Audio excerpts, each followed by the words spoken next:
Ada 10 pilar penting yang menopang kehidupan seorang mukmin.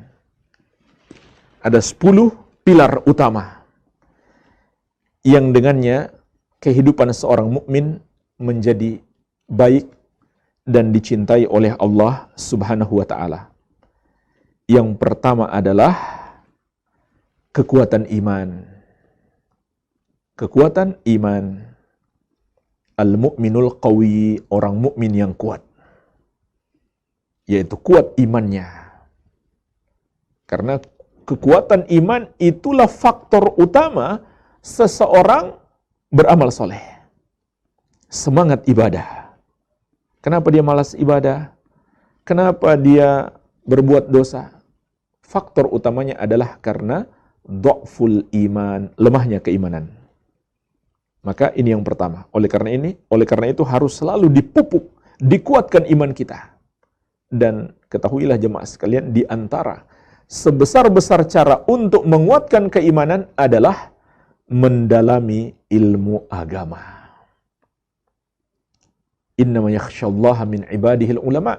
Innama yakhsyallaha min ibadihil ulama. Hanyalah yang takut kepada Allah dari hamba-hambanya adalah orang-orang yang berilmu. Orang yang paling kuat imannya adalah orang yang paling mendalam ilmunya.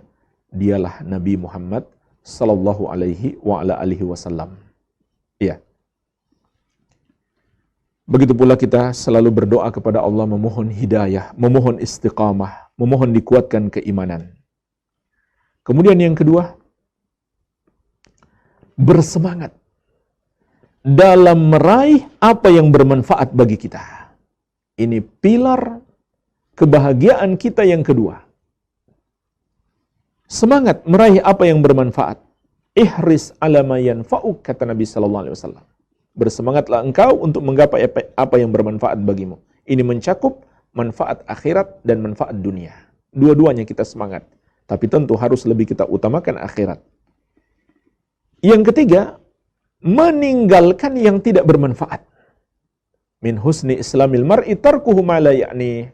Di antara tanda baiknya keislaman seseorang adalah dia tinggalkan apa yang tidak bermanfaat baginya atau yang bukan urusannya. Apalagi yang membahayakan. Apa yang membahayakan kita? Maksiat, dosa-dosa. Jadi jangankan yang membahayakan, yang tidak bermanfaat saja kita diperintahkan oleh syariat untuk ditinggalkan. Iya. Yang keempat, senantiasa meminta pertolongan kepada Allah. Wasta'in billah, minta tolonglah kepada Allah. Sekali lagi, meminta pertolongan kepada Allah mencakup lisanul hal dan lisanul maqal. Mengucapkan permintaan kepada Allah agar ditolong dan hati bergantung dan bertawakal hanya kepadanya.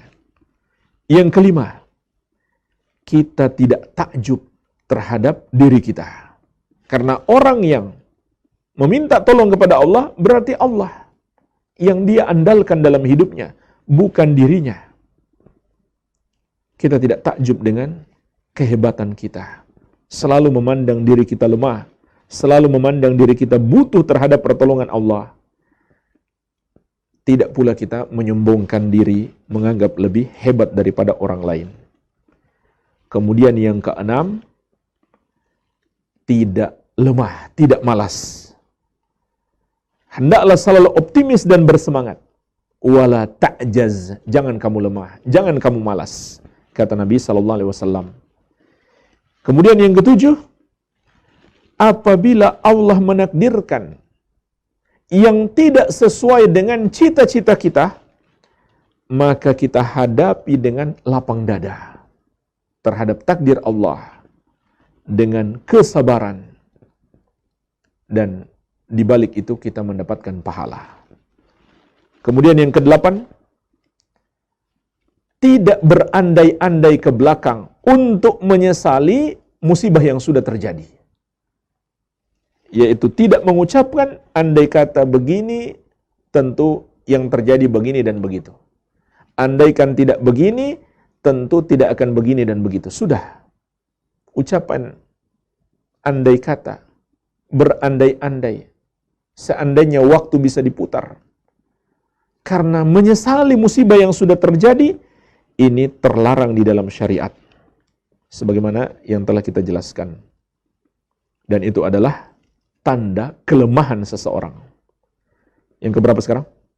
Yang ke-9. Menguatkan keimanan kita kepada Allah dan kepada takdirnya. Serta berserah diri terhadap apa yang telah Allah takdirkan kepada kita. Kemudian yang ke-10, jauhi pintu-pintu setan. Di antara pintu setan dalam hadis ini adalah mengucapkan andai kata. Berandai-andai ke belakang. Namun hadis ini juga mengandung makna semua pintu setan harus kita jauhi.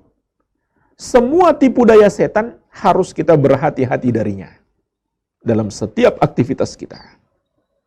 Oleh karena itu juga kita hendaklah selalu meminta perlindungan kepada Allah dari gangguan dan godaan setan. Inilah jemaah sekalian 10 pilar kehidupan seorang muslim agar sukses, agar dia menjadi muslim yang kuat dan dicintai oleh Allah, yang terkandung di dalam hadis yang mulia ini. Walhamdulillah, ini yang bisa kita sampaikan, semoga bermanfaat.